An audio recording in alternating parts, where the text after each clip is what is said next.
Hey folks, welcome back to Baldur's Gate 3.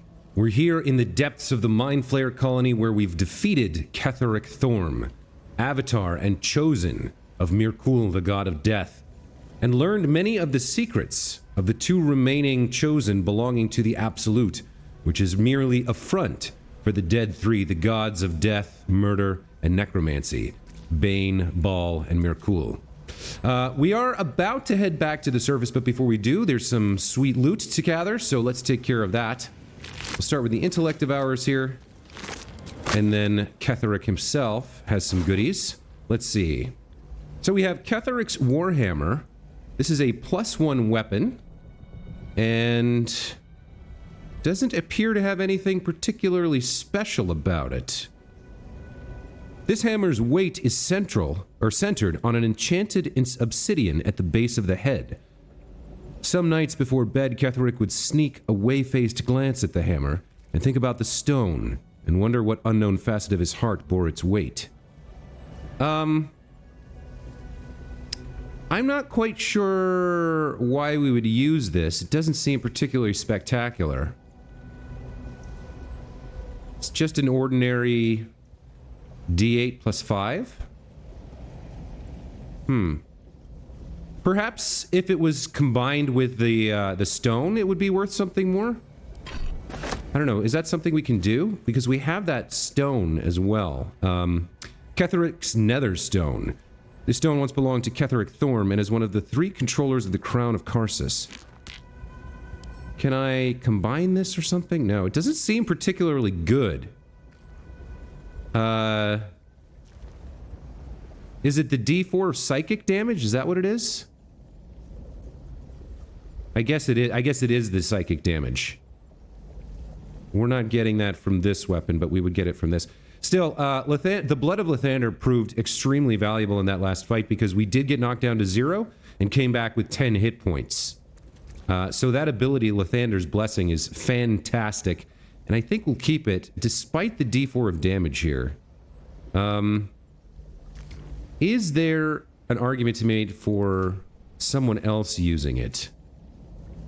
No, she's got the Halberd of Vigilance, which has the D4 of force damage, so the D4 of Psychic wouldn't make that much of a difference. I guess we could give it to her to potentially use. It's the same D10. And the psychic damage, if we come up against someone who's resistant to force, or if we need bludgeoning damage, could be good. What does she have in the way of... She has a Maul +1? Yeah, alright, we'll give it to her in case she needs bludgeoning damage at some point. We'll send it over to... Man, I've got so much stuff right now. You know what I thought of, by the way? I need a bag, a backpack, a spare backpack that I can put all my wares in. That would be helpful. Let's send this to Karlach for potential future use. And let's take a look at what else we've got. A supply pack we can send to camp. Ketheric's Shield. A rare shield. Ordinary +2 to armor class. However, it comes with the Arcane Enchantment. You gain a +1 bonus to spell save DC and spell attack rolls. That is a fantastic value for a spellcaster, which in our party means Shadowheart. +1 to spell save DC and attack is incredible. So she's giving up... What's she giving up? Fire Shield, Chill, that she never uses? She doesn't have the Absolute's brand, and she's giving up Shield Bash. So we never really used Fire Shield, Chill, unfortunately. But a +1 to spell save DC is too valuable to give up. This has got to be hers. The +3 is great for Tava, who's our frontliner. Yeah, this Ketheric Shield goes to Shadowheart. Can I get her to... Put it in her inventory and equip it. Very nice. Okay. That leaves Reaper's Embrace, a very rare heavy armor. So, this could be something that Tava equips to get a +1 to AC. Let's compare.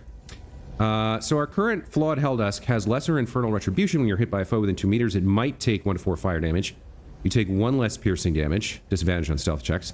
Compared to Ketheric's Reaper's Embrace, Magical Plate, all incoming damage reduced by 2. Fantastic. Reaper's Rigidity, when activated, you can't be moved against your will by any spell or action, but have disadvantage on dexterity saving throws. So, like, in that fight, we got knocked backwards by the Reaper thing. That could be really cool. And we also get this Howl of the Dead cantrip. Now, she's not casting a lot of cantrips, but we let out a bone-chilling howl that numbs all nearby creatures for 3 turns. Movement speed is halved, and Tava would have advantage on attack rolls against anything. That does seem pretty good. And it's a bonus action? Oh yeah, that's fantastic. We're going to equip this right now. Which means our flawed Helldusk armor is probably not going to see use again. She can't wear it. She's not proficient in heavy armor, and obviously Karlach doesn't wear armor, and Astarian's proficient in light armor. So for now, we're going to send this to camp. I don't see us having use for it anytime soon, but such is life, right? I'm not sure whether we want to keep this on us as well. Our inventory is so crowded. He also has a crumpled note here. Papa, I love you. Love from Iz. Oh, man. I mean, it's not that we don't understand what he was doing. He would have given anything to bring his daughter back to life, but the evil he enacted is far too grand to allow his father's grief to continue motivating him and animating him to pursue this path of ultimate destruction. It's not fair to kill the entire world just to bring your daughter back, bro. But he's dead, and his plot is well on the way to being foiled. We have 2 more chosen to deal with. Orin, the chosen of Bane, the tyrant and murderer. And we have Lord Gortash, the chosen of Baal, the necromancer. Ketheric was Mirkul, he's dead. So we got 2 more chosen to get through. And they have a captive elder brain they're controlling, so a lot still left to do, a whole 3rd act. Let's figure out what else we can loot here. I'm wondering if that Mind Flayer died over here. Yeah, there's a Mind Flayer that died, and I think there's some Necromites that probably have a little bit of gold. I don't think there's anything else in this chamber that I know of. Oh, there's a little altar here that we could check out. Alright, the Intellect Devours might have brains, and then what does the Mind Flayer have on him? Just an onyx, 35 gold worth of precious stone. Okay.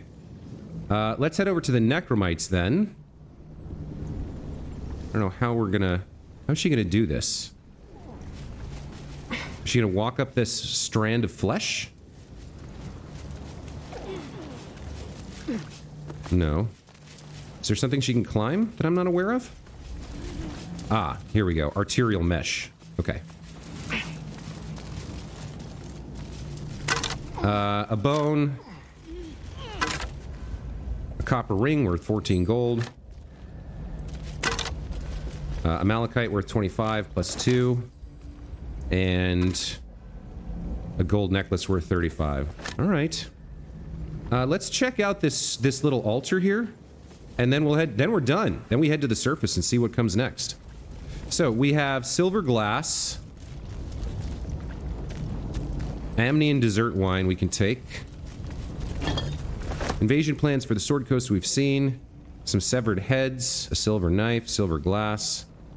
Amulet of the Absolute might be interesting. I'm guessing that needs the brand. No, it's just a trinket. Okay. I mean, I guess we might as well pick up the glasses. They're worth a little bit. Never know when you're going to need gold, right? And they're cheap. Or they're lightweight, rather. We're only at 122 gold, or 22 weight, so... We could have carried some more stuff, but... we've got the Grand Design, the Absolute End, Invitation to Lord Gortash. Let's read about the Grand Design first. We know what this is, but additional lore is always good. Dictated to Scribianthus by Enver Gortash. The Grand Design is the Mind Flayer's species-wide ambition to return to the days of their conquering greatness through an act of sudden mass ceramorphosis, giving the Elder Brain in overall command an implacable army of Illithid slave warriors with which to defeat all their old enemies, human and humanoid, Githyanki and Ulitharid. Of course, this is delusional madness, megalomania on a cosmic scale, and I know just how to turn it to our purposes. We're going to help the Mind Flayers enact their Grand Design, but only in the way that suits us. The Illithids shall have their crusade to enslave, but they will be acting in turn as our slaves, and we shall determine the how, when, and where of their great Illithid outbreak. To be precise, I, Gortash, will determine these things, as commanding the Grand Design is clearly a Bainite task. We also have the Absolute End. Underneath this book, concerning the cult of the Absolute and the dangers it presents, is scrawled this response to the text. This hastily written drivel is admittedly well-intentioned. Its author is clearly fizzing with fear of the Absolute. The problem is that they conflate the rise of the cult with other things, like the heat death of the universe, the resurrection of one-eyed Vecna the Lich, the proliferation of necromantic excess, and even the withering of some imported fruits from Chult. This person needs a glass of water and a lie-down. Yeah. So the Absolute End. So the end part is kind of exercised from its common nomenclature. Very few of the cult have heard it referred to that way, or possibly whoever wrote this made that choice. But interesting nonetheless. And then we have invitation to Lord Gortash.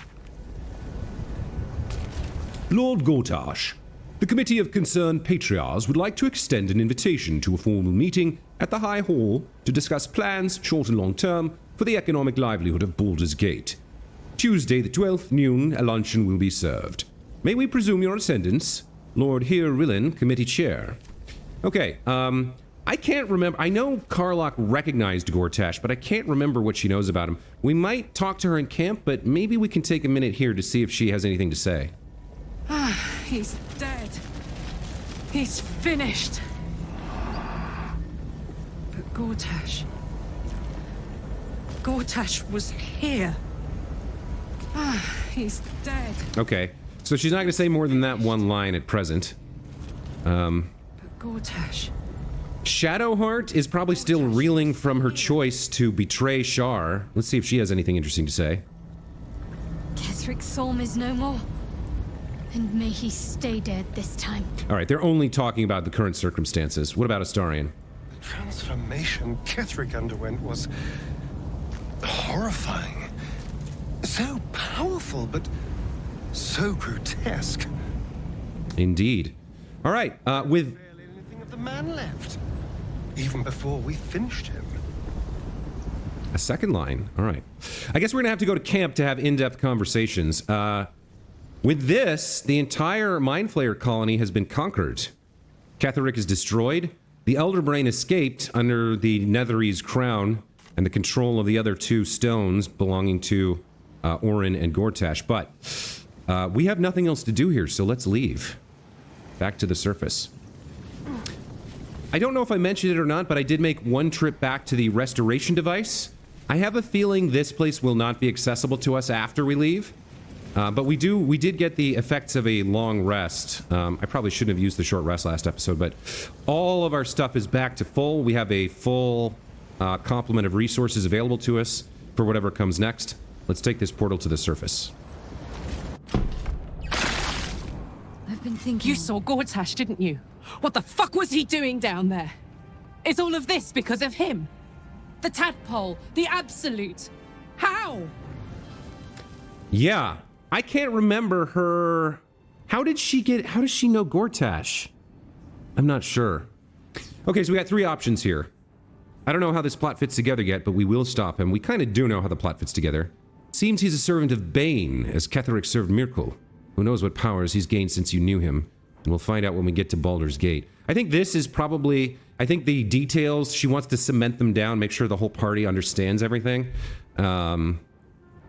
So yeah, it seems he's a servant of Bane. Who knows what powers he's gained since you knew him. I'd never have protected a Baneite even a decade ago. I looked after that fucker with my life. I trusted him. He gave me away to Zariel without a second thought. And now he's looking to ruin the entire Sword Coast. He has to die. And I'm gonna be the one who kills him. Okay, fair enough. Karlach is pissed. I guess, I don't really remember her telling us this, but I vaguely recall her saying she worked for somebody and they betrayed her to Zariel, so I guess it was Gortash. Obviously, he's not advertising his Bane worship in Baldur's Gate. His cover is a lord there. He's part of the Council of Patriarchs or whatever, so he's not advertising that to people. It's not a surprise she didn't know. Yeah, I mean, this is the choice. We'll do it together, whatever it takes. He can't get away with what he's done. To me. To us. He won't get away with it. Okay, we're back to Moonrise Towers on the main floor. Let's check in with some of our NPCs. Oh, Withers is here. What is he doing here? A curse lifted. The dead three allied once more. The balance shifts. There are depths to this alliance yet unplumbed. Consider, mortal. Do Illithids possess souls? Okay, I just realized something. Withers must serve Jurgle, the god of death, prior to the Great Three confronting him and taking his portfolio. Remember when we first met Withers, it was in an ancient temple to death, but like the name of the god was kind of crumbled away or hard to recognize. And Withers has always had something to do with death and resurrection. Maybe Jurgle never quite fully gave up all his powers. He just kind of took a vacay, a staycation in whatever realm he exists in, and let the three subcontractors think that they were in charge. But some of his servants, like Withers here, kept an eye on things for him for a time when he would reclaim his powers. I'm not sure. Very interesting. So he's asked us a question. Do Illithids possess souls? Yeah, forget that. What are you doing here, Withers? Where matters of balance are concerned, I am eternally cold. I shall ask yet again. Do Illithids possess souls?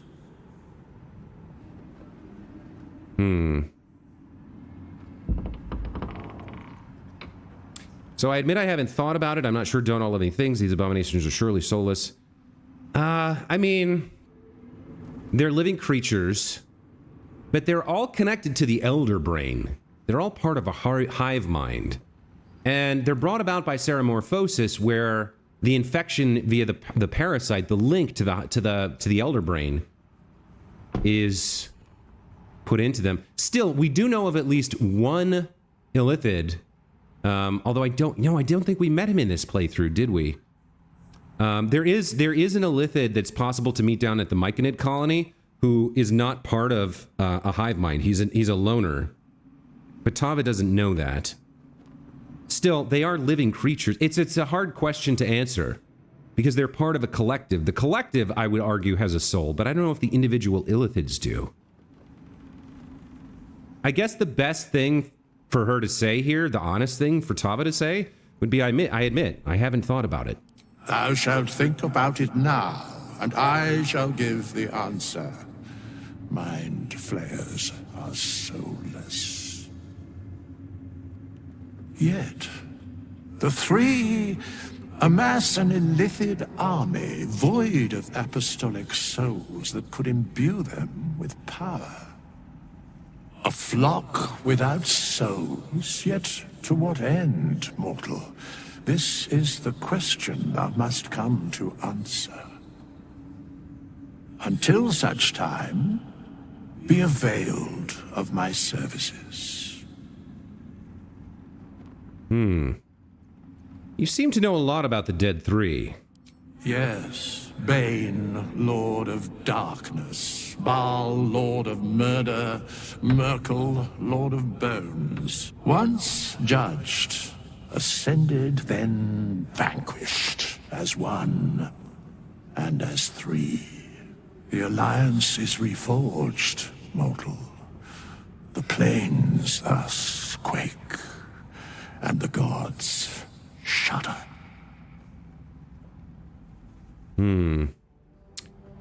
I guess that's right. That's a little nugget of the lore that I'd sort of forgotten. After they ascended and defeated or pseudo-defeated Jurgle, they turned on each other. They didn't just split up the portfolio by like a committee meeting. They fought, and their alliance was sundered. So I mean, Withers is right. The fact that they've reforged their alliance is terrifying. Speak plainly. Isn't there more you can tell me? No. Okay, fair enough. Jahira, your thoughts? Our enemies spread like rub rot. Treat one patch, and two more bloom in its place. An elder brain, bound by lost Netherese magic, with servants of the Dead Three holding the chain. Reminds me of old times. You've tangled with the Dead Three before? Extensively. Mind flayers, too. But I never dreamed of seeing gods and Illithids working in consort. It is most disturbing. But take courage. We have killed a man who could not die, and stripped the Absolute's army of its general. You have a Netherstone, and you're on the scent of two more. These Chosen have reason to fear you, and I would like to be at your side when you confront them. You want to join me? Of course. Falling foul of Ketheric convinced me that my grand adventures were behind me. That even if I survived, I should hang up my blades. But you convinced me otherwise. We ventured into darkness together. Now we've come out the other side. I'd say I'm feeling a little refreshed. When we reach Baldur's Gate, there will be even darker paths to tread. I will follow you wherever they lead.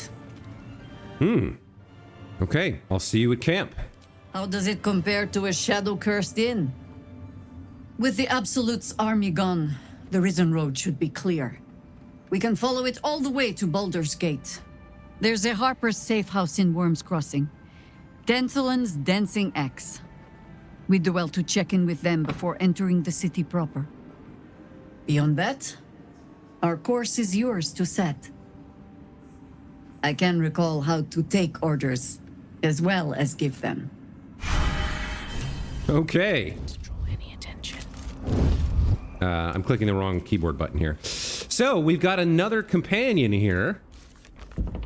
Oh my god, look at all this stuff. So main quest, get Gortash's Netherstone. Gortash left for Baldur's Gate, we should go after him. Get Orin's Netherstone. Orin, the Lash of Baal, is hiding somewhere in Baldur's Gate with a Netherstone. We must find her and take it. Yeah, we saw the Grand Duke was infected with an Illithid tadpole and taken to Baldur's Gate. We need to talk to Will about that. We defeated Ketheric and watched the fleet of Nautiloids leave for I don't remember seeing this. Watched a fleet of Nautiloids leave for Baldur's Gate. If Maul doesn't turn up in Moonrise Tower, she may have escaped one of them and made it to the city. Fair enough. Okay. Gortash was Karlach's former... Oh, can we... We recruited Karlach. Paladins. Mechanic. We saw Gortash, the Edict of Bane, consorting with Ketheric Thorm. Karlach was shocked to see him here. Gortash was Karlach's former boss, someone she trusted. He betrayed her, consigning her to a life in the Hells. She wants her revenge, but first we have to find him. No kidding. Right. We have stuff for... A lot of stuff for Will here. Zariel's asset turned out to be Mizora herself. In return for our help, she promised to release Will from his pact, but only after 6 months had passed. She disappeared again, but not before promising she'd find us soon enough. Grand Duke Ravengard was infected. He's being transported to Baldur's Gate along with an enormous elder brain. Jahira joined our party. We should head to Baldur's Gate to meet her contacts in the city. We found the heart of the Absolute in the bowels of Moonrise Towers, a powerful elder brain controlled by a Netherese crown of incredible power. Gale was not close enough to detonate the orb, thank goodness. I suppose you could get an endgame here, right? Like if he was in the party, when you first go into that chamber and you see them leaving with the elder brain, maybe he has a choice. And maybe like if you encourage him to do it, probably the whole party dies along with the Chosen and the elder brain, but it's one way to get the game end. I didn't think about that, but very interesting. Quest completed. Infiltrate Moonrise Towers. We did battle with Ketheric Thorm. Before we could defeat him, we were interrupted by a giant tentacle that carried Ketheric away and Nightsong with him. The gem we found on Ketheric's body is a Netherstone, one of 3 used to control the Elder Brain. Orin and Gortash carry the other 2. If we want to cure ourselves and save the Sword Coast, we'll have to hunt the pair through Baldur's Gate and claim each of their Netherstones in turn. Right. So we have the Lash of Bane, Gortash, or no, the Edict of Bane, Gortash. Bane being the portfolio of hate and tyranny. And then the Lash of Baal, Orin, the god of death and murder. Find a cure is complete. This is a far greater plot than we had imagined, one spearheaded by the chosen of the dead three and involving an elder brain. We must overcome this greater evil if we wish to heal ourselves once and for all. Yeah, true enough. So I wonder if there's an ending that involves making a deal with Raphael. That kind of faded away, but still. The last thing we did for him was we killed Jorgir, the Orthon, and he traded information about Cazador and the ritual carved into Astarian's back. That's another thing we have to deal with when we get to Baldur's Gate. We've got to hunt down Cazador and kill him. We rescued Wulbram. No, we didn't. We never found the prisoners in Moonrise Towers. Ah, the gnomes. We were late, or we rescued, because we rescued Nightsong, and she started the assault on the tower. We never had a chance, and they died in that butchery place, that Chop Chop, that like mentally disabled butcher guy carved them up. Sad, but what could we do? And we never found the tieflings either. We did rescue Zaltor. What was his name? Zevlor. But damn. Yeah, what do we still have going on here? So we have our companion quests. What is this? Search the cellar? Oh, we never finished the Book of Necromancy. We still got that. We're still looking to find Maul in Baldur's Gate. Reuniting Oliver and Thalanian is not enough. Ketheric Thorm is the anchor of the curse. So we can go back to camp and speak to Halsin and Thaniel. We found the Night Song. We should investigate the wizard in Baldur's Gate. We have to get the amulet to Baldur's Gate. We have to follow up on the artist we bought from the Zentarum. Yeah, Ravengard's infected, but he might not turn very quickly. We're still working on the history of Prince Orpheus. We've done a lot to grow our power. So there's a lot still going on here. That actually reminds me. This damn disc we found. We have the Art of Tirsu ciphers. Every time we try to read this, Tava starts a conversation and nothing happens. Does anybody know what that's about? I don't know why we can't read this. Just Tava started a conversation and then it's nothing happens. That's a weird one. All right, let's check in with Dame Aelin. See what she thinks about everything that's happened. Aelin! Isabel! Oh, Isabel! I never understood that. You were dead. I saw your body. I'm here. And so are you. And my father, he can't hurt us any longer. I dreamt every night that you'd come back to me. That somehow it was all a nightmare Dawn would undo. I had no dreams at all. Nothing but darkness. And when I woke, my father said you were dead. His soul was poisoned by the god of death. His sick devotion ruined him. But for all his sins, he brought you back to me. Are you all right? I will be. And you? In this moment, I want for nothing.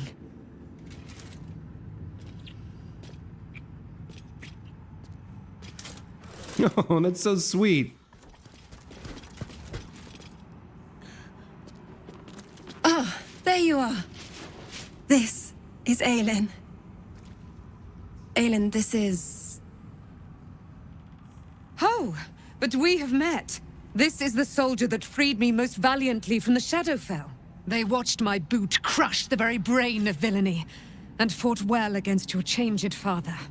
May he rest in peace at last. now that he's dead. I have more to thank you for than I knew. And we have much to discuss. Perhaps we could join you in your camp later?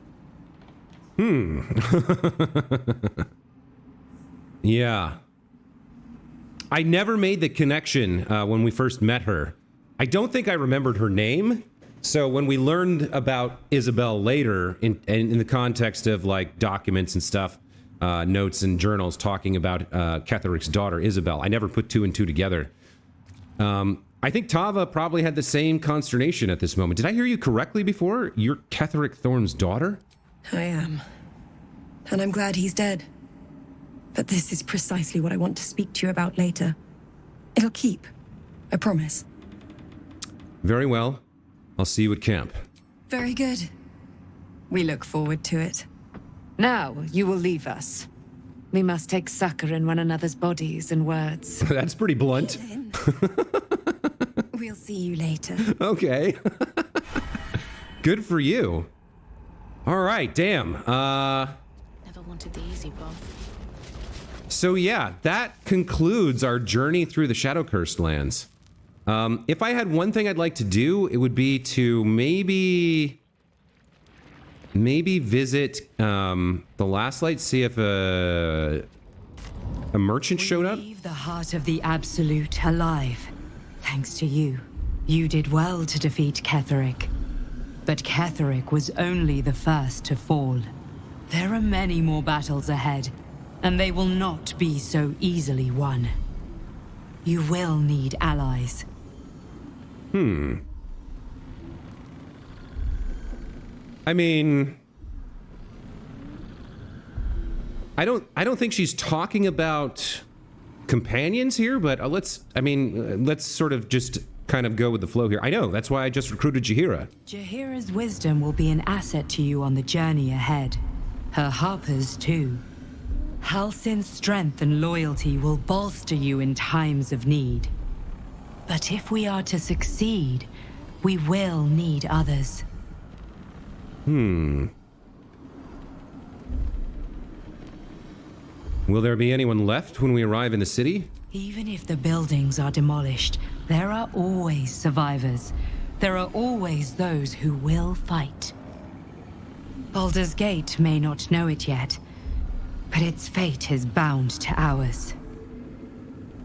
Seek on its streets those whose purpose aligns with our own, and invite them to our cause. Together, we will put an end to the Absolute, the Chosen, all. Okay. I guess she wanted to contact us before we fast traveled, or as we left the Moonrise Tower here. Let's try that again. I guess she's telling us to recruit more folks. That's fine. I wonder if there will be anyone here. Like, now that the fight is over, did anybody come back? No, there's nobody here. All right. Well, we've just taken a long rest in the restoration device, so we don't need to sleep, but let's head to camp anyway and see who we meet there. There's a lot of things we need to talk about for sure. All right. Karlach, let's start with you. Wish we could stay and see what this place will be like without the shadows. I bet it's beautiful. No rest for the wicked, huh? Tell me more about your relationship with Gortash. He got his claws into me early. I was a wild kid, brawling my way through the city. One of my mates got wind of a bit of work guarding some indoorsy type with lots of enemies. Seemed like easy money, so I went in for it. He took one look at me and said I was perfect. I like that. Not like that, you know. Just, it felt like a good fit. I kept him safe, and he paid me well. Well enough to move my folks into a better neighborhood and put something away for the future. My future. I respected him, trusted him. And he returned that trust, that respect. His life was in my hands, and I took that seriously. The whole thing with Zauriel happened so fast. I had no idea what had gone down until it was over. One minute I was in Baldur's Gate, a happy, healthy, not quite kid. The next, I was burning up in Avernus with an engine for a heart. Zariel laughed. Said she paid him well for my services. She'd wanted to test her new machine, and he said I'd be able to handle it. He was right. Sometimes I wish he weren't. Evil, evil bastard. Yeah. Okay. That's a sad story. We understand why she wants revenge. Before we do anything else, I do want to... Oh, look, they're here at camp. Okay. Before we do anything else, I want to find Halsin and Thaniel. And I think they're all the way over here. Lots of people to talk to. But I want to see if we can lift the curse before we leave.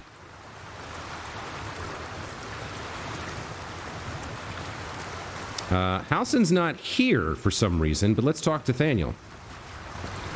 You did it. Ketheric Thorm is no more. The Shadow's grip is broken. Soon, the land shall heal. I'm glad I could help. Not as glad as I am. Nature moves at its own pace and bestows its bounty when it sees fit. Give it time. A reward shall come to you when you need it most. Okay. Fair enough. Do we have a quest for Lift the Curse? We do. But I guess it'll happen in its own time? Nightsong decided to camp with us. We should see what the wizard in Baldur's Gate wants with her. Okay, so now main quest includes gather your allies. Volo has become a Volo has become a most loyal ally. His powerful words of encouragement are sure to be at our backs in the trials to come. We killed Volo, just a humble bard and documentarian at the core. He can no longer help us in the fight to come. Halsin's grateful for our help protecting the sanctity of life. We can count on his formidable druidic powers should the need arise. Freeing ourselves of the parasite is proving more difficult than we'd imagined. We should be on the lookout for powerful allies. We'll likely need them in the fight to come. And I feel so bad about Volo. He probably would have been awesome and hilarious throughout this playthrough. It's not like we killed him. We just accidentally got him killed by unleashing a spectator in the middle of camp, which was dumb, admittedly. But I didn't actually know what was in there. And I thought camp would be a safe place to do it because we'd have the full team to fight. Anyway, I feel bad about that. But it looks like part of the main quest here is to find more people like this. All right. Will definitely wants to chat. Let's see what he has to say. Gods be damned. With that parasite in his brain, Father could wreak untold havoc in the Absolute's name. Should Baldur's Gate fall to the Absolute, every one of the coast cities will be ripe for the plucking. We're not just fighting for our cure. We're fighting for my father. We're fighting for the Gate. We're fighting for all of Faerun. Well, yes. Let's see. What are our options here? Well, he wants to talk about his father first, so let's go with that. The Absolute's cult has him. Where will they take him? Worm's Rock Fortress. All travelers to Baldur's Gate flow through it. It serves as headquarters for the Flaming Fist and their commander, my father. The Absolute's army's on the march. Gods forbid a tadpole Grand Duke throw open the gates for them. That would be bad. So what do you know about Gortash and Orin? Orin? I'd never heard tell of. But Gortash I know. Or know of, more precisely. A self-styled strategic advisor to Baldur's Gate's peers. A bit player with dreams of a leading role, the way Father told it. He had no use for Gortash, and even less for his advice. I don't remember much beyond that. But where these Chosen are concerned, I have a suspicion we're about to know more than we'd like. Yeah, that's probably accurate. So he's not a noble. He's an advisor. He's like a life coach for nobles, kind of, sounds like. It's a pretty good position for him to put himself in. A good cover, like enough status that he won't easily be bothered by mundane nonsense, and like the cops will be on his side and all that kind of stuff. but he's not famous enough to draw the kind of attention that might expose his nefarious deeds. This is about asking him to use tadpoles, which you're not going to do. The other thing we wanted to talk to him about is that Mizora said you can say what led your pact in exile. It's time I know the whole truth. Yes, but first a question. If your home were under siege, what would you sacrifice to save it? I mean, anything except the people. Yeah, I'd give my life if it meant keeping the residents safe. As would I. And more. I was 17. Father, older Ravengard, had just been named a Grand Duke and was called away to Elturel to help settle a dispute. That's when the cult of the dragon made its move. The cult of the dragon? Tava's never heard of him. A religion devoted to conjuring the most evil of goddesses, the dragon Tiamat. 10 days after Father left, I heard a whisper as I slept. Duskhawk Hill, the Queen of Chaos awakens. Go alone. I grabbed a rapier and set out. There wasn't a cloud in the sky, yet not a single star was shining. There they were, gathered at the foot of the hill. Your head tingles. Will wants to show you what happened. Yeah.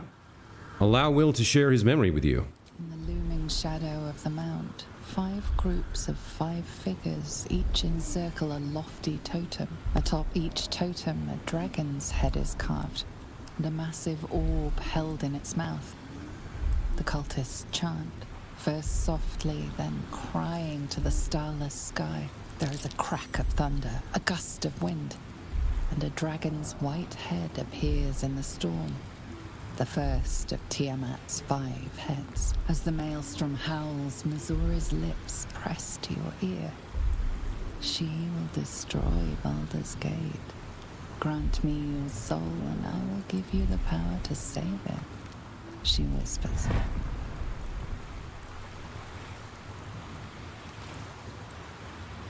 She read the terms while 2 devils stood witness, and I said yes. 1 soul for 1 city. That's a little hard to handle, or a little hard to swallow. The idea that Mizora could counter Tiamat. Well, okay, so I guess technically, if he could interrupt the ritual before it was completed, she wouldn't be able to leave Avernus. I don't know if the lore in this game at this time matches what happens in The Rise of Tiamat, the 5e adventure, but in that adventure, Tiamat is imprisoned in Avernus, the first level of the 9 Hells, and Zariel is kind of like her warden. Zariel, the fallen angel, the ruler of Avernus, kind of watches over her prison, but not really. It's like in the past, Asmodeus kind of played them against each other. At one time, Tiamat actually was the ruler of Avernus, and the Cult of the Dragon definitely is trying to, or at one point was trying to, complete a ritual that would bring her to Faerun, to the material plane on the Sword Coast, in order to take over, believing, of course, naively that she would reward them for doing so. In the adventure, spoiler alert, in the adventure, if the cult actually succeeds in breaching the planes and bringing Tiamat to the Well of Dragons at the final battle, the first thing she does is laugh her ass off while she gobbles them all up and swallows them down. It gives the adventuring party like 5 rounds to attack her, while she just ignores them and eats up all the Cult of the Dragon people, which is necessary because she's a AC 30. She's a challenge rating 30 nightmare, basically impossible to defeat unless some other stuff happens. But the point is, it's a little bit hard to swallow that Mizora could give Will the power to defeat her, but I suppose he didn't need to defeat her. He just needed to stop the ritual before all 5 heads made it through the portal. Surely Mizora doesn't care about Baldur's Gate. Why would she want to save it? Or you took on 25 cultists on your own. I find that hard to believe. A brave choice and frightening one. I still think, given how he was when we met him, I do find that hard to believe. I had Mazura at my side, and the archdevil Zariel guided our hands that day. Ah, Zariel took the fires of part. Avernus Okay. and oozed the rot of Dis. The cultists choked on our poisons and burned from our flames. And when we were done, all that remained were 5 greyed orbs atop a pile of ash. My soul was bound, and my lips were sealed.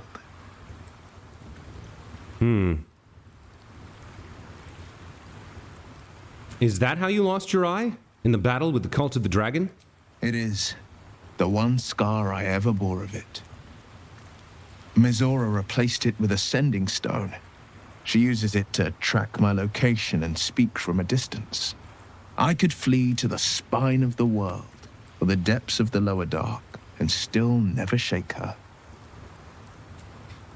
Surely Mizora doesn't care about Baldur's Gate. Why would she make this deal with you? She didn't. She came on order of her mistress, Zariel. Ah, so Zariel didn't want Tiamat. Tiamat made a play for power. Zariel had other plans. That was the most Mizora's ever said. All that mattered was that she got her prize. Another pet added to her warlock Okay, menagerie. that does make sense. So Mizora alone couldn't have done it, but with Zariel's help, checking Tiamat's move, that does make more sense. I suppose we do understand why he made the choice. If Tiamat had materialized on the material plane, it would not have been only Baldur's Gate that suffered. The entire Sword Coast would have been devastated, and like 1,000 years of darkness would have been ushered in. It was brave, what you did, Will. I can understand now why you made the choice you made. I don't know that it was brave. I just know that it was right. And what about your father, the Grand Duke? He returned to an unsuspecting city and a wayward son with a smirking devil at his side. I tried to tell him the truth, but my mouth couldn't form the words. I'd led him to the battlefield, but Mizora had swept it clean. I showed him my stone eye, but he only turned away. After, he said only one word. Go. So I did. So his father saw that he'd made a pact with Mizora and disowned him, unwilling to hear the truth or understand why his son made that choice. I guess if you're Will, you can understand that and still love your father and care about him and the city, but it must have been hard. All right, we'll return to this subject later. I understand. I sort of thought he would have some response to the fact that we got him we got him out of the pact. Like, yes, he's got another 6 months, but he will be released. How did you feel when your father threw you out of the city and disowned you? No, never. He did the only thing he could. In his eyes, I invited a devil into our midst. I was a fool at best, a traitor at worst, and Grand Duke Ravengard suffers neither.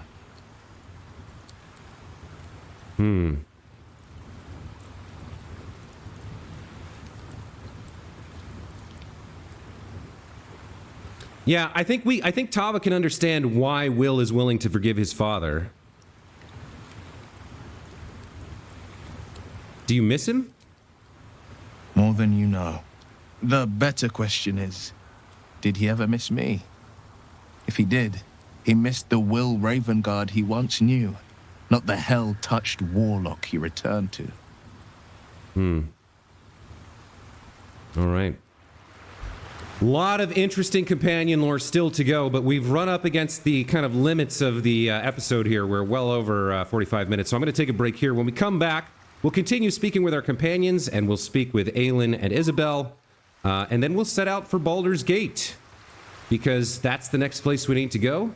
That's where we're going to chase down the remaining Chosen and put a stop to the plot once and for all, and hopefully find a way to save ourselves. Anyway, that's going to be it for this time. Thank you guys so much for watching. As always, I appreciate your views and your comments, and we'll see you in the next one. Take care.